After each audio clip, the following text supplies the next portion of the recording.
Support for Donnybrook, Last Call, is provided in part by Design Air Heating and Cooling.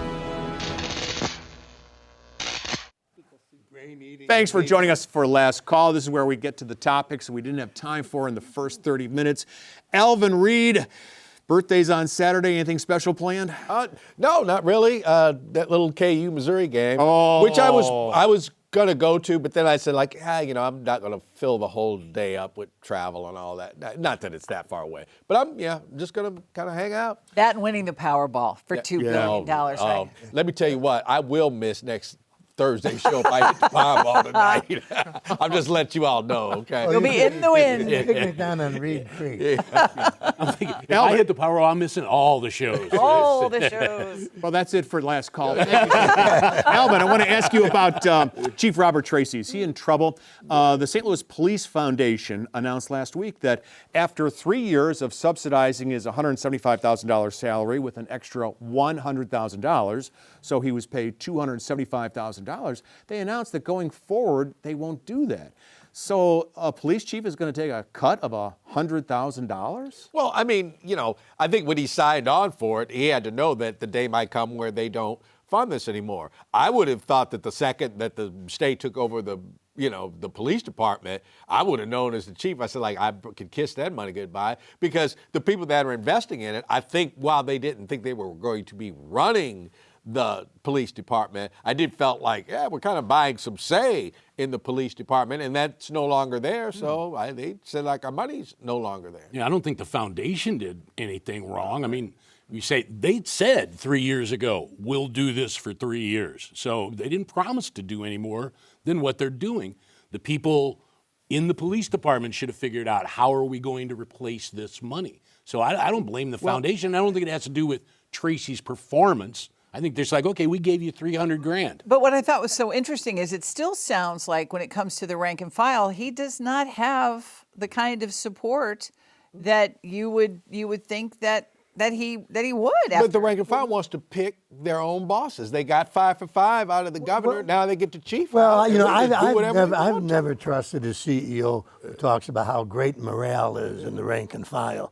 It's generally a sign that it isn't. Right. And I think Tracy's done a fine job. Yeah. I mean, crime is down all around the country.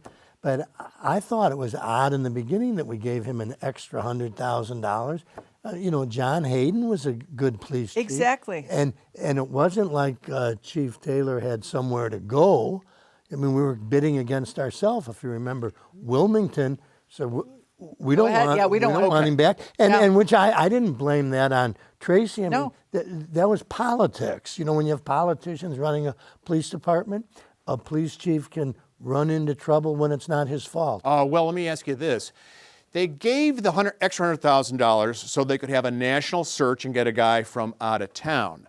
Now the legislation passed in May and signed by the governor says that the next police chief has to come from within the ranks of the department.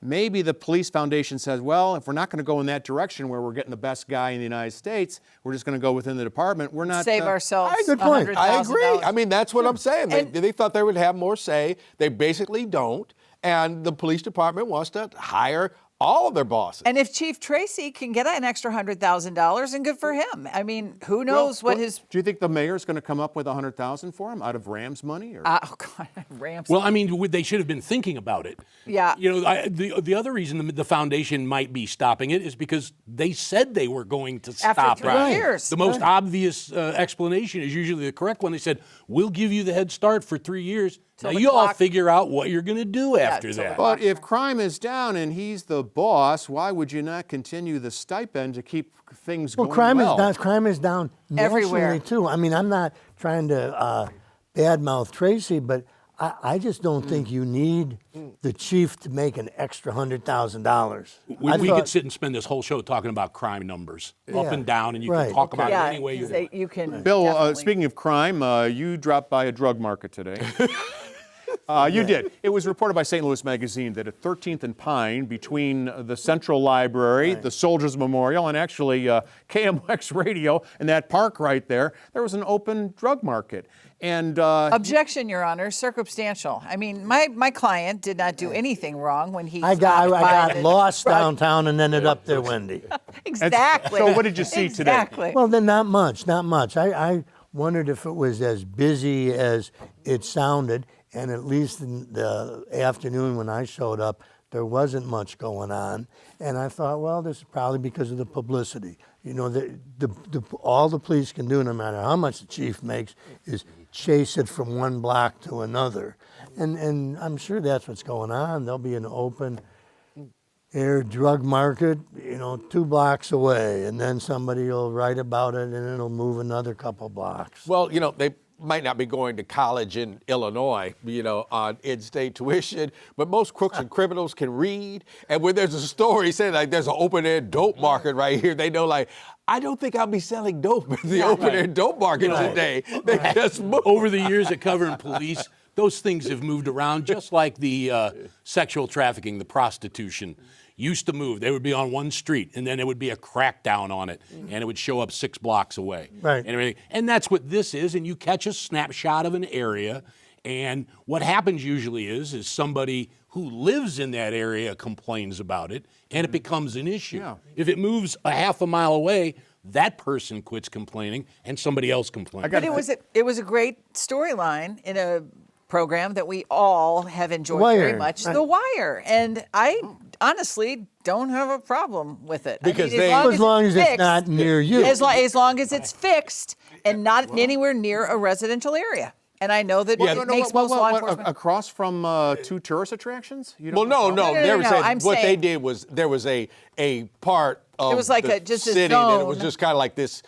It was a DMZ. Yeah, it was right. a DMZ. Yeah. If we have and it television protected the references, residential. can we keep them to PBS Well, in this difficult time? definitely. We just figured all good PBS watchers also watch The Wire. I've never Right. seen The That's a Wire. great- well- But I will say this. The story was reported by the Citizens for Greater Downtown St. Louis about 2 months ago on Twitter. And I have a theory. A lot of the journalists now in St. Louis left Twitter for political reasons that are now that's on right. Blue Sky.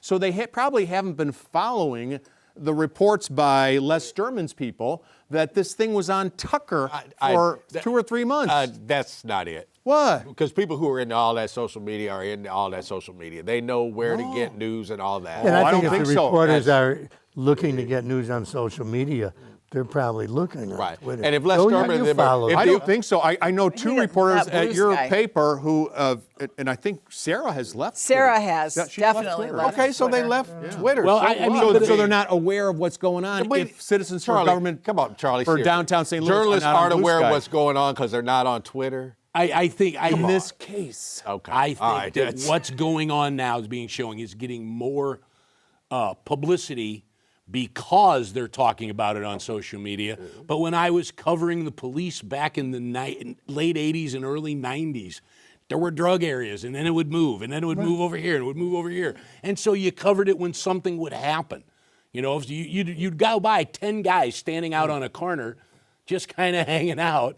You knew what they were out there for, and then it would move. So it's always been going on. It's just when you take that snapshot, it seems like, look what's just developed. It's always been there. I think you're right. And the Corner Boys were a part of Downton Abbey, the franchise on PBS. So just, yeah. you Thank go. you. Thank Very you for the good. PBS reference. All right, that's about it for this edition of Last Call. Again, happy birthday, Alvin. Happy birthday! Everybody, we'll see you next week at this time.